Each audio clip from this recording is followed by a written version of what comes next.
kami tanggal 18 November kemarin, seluruh dai dan ulama se-Indonesia terbatas diundang ke Jakarta.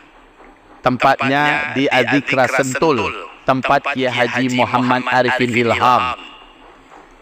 Kami berkumpul, kami berdiskusi sampai jam 9 malam. Acaranya dari pagi sampai jam 9 malam. Masya Allah, sepakat, saat itu sepakat seluruh ulama menunjuk siapa yang berani menandatangani integritas politik, ya, fakta integritas politik, maka dialah yang akan kita pilih. Terus terang Bapak Ibu, dari 3 calon undangan yang kita undang untuk mempelajari, membaca dan menandatangani, hanya pasangan Anies Baswedan dengan Muhaimin Iskandar yang membacanya, kemudian sepakat menandatanganinya. Apa isinya? Kemuliaan Indonesia, demi Allah.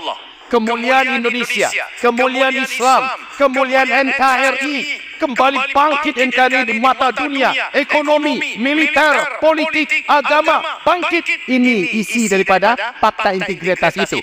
Kalau Anda terpilih menjadi presiden, kami akan pilih Anda bila Anda ingin memenuhi syarat-syarat ini. Dan mereka mengatakan, kami pelajari, setelah itu mereka tanda tangani. Dengan itu tetaplah sudah.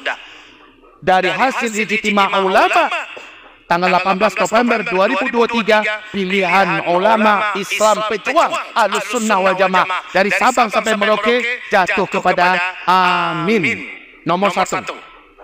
Maka dengan ini Ustadz Abdul Somad sudah nggak malu-malu, sudah tidak ragu-ragu lagi mengatakan pilihan kita adalah Amin, karena mereka yang akan mengantarkan janji fakta integritas ini untuk diterapkan bila mereka memimpin. Maka umat Islam tak perlu lagi ragu, tak perlu lagi bimbang, tak perlu lagi takut, tak perlu lagi harus berpikir banyak, pakai istikharah, nggak perlu. Para ulama sudah duduk dan ulama sudah memutuskan. Maka dengan ini kita hanya tinggal sami'na wa ata'na. Jelas?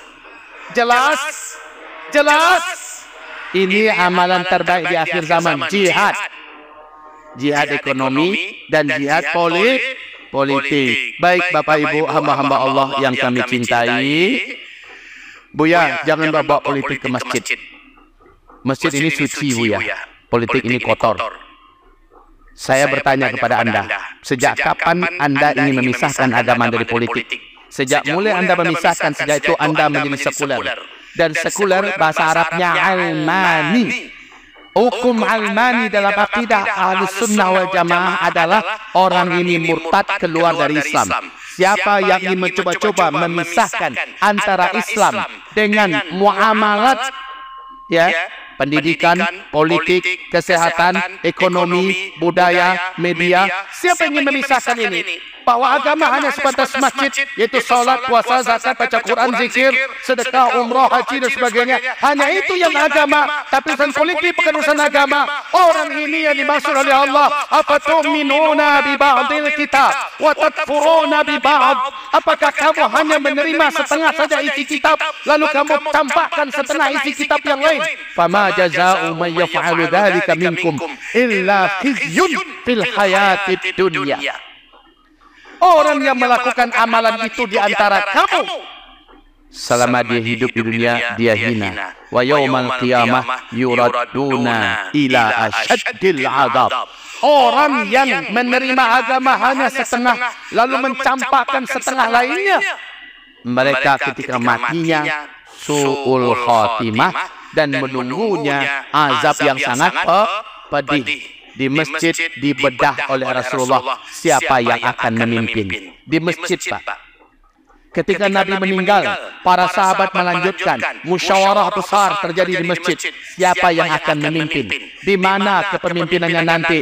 Dibedah di masjid, diurai di masjid, ditetapkan di masjid, diumumkan di masjid.